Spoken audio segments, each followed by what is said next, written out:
खर्राटे लेना उन परेशान करने वाली समस्याओं में से एक है जो आपसे ज्यादा दूसरों को परेशान करती है। एक स्टडी की माने तो 20% वयस्क रोजाना खर्राटे लेते हैं और 40% कभी कभी ऐसा करते हैं।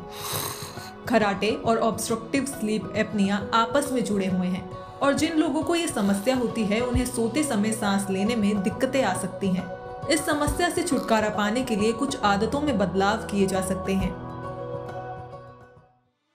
पानी लगभग हर समस्या का समाधान है। खूब पानी पीकर खुद को हाइड्रेट रखें। हाइड्रेट रहने से बलगम नहीं बनेगा, जिससे खर्राटों से छुटकारा पाने में मदद मिलेगी। रात का खाना हल्का रखें। सोने से कम 2 घंटे पहले खाना खा लें ताकि खाना आसानी से पच सके। एक्सरसाइज आपके शरीर को एक्टिव रखने का सबसे अच्छा तरीका है।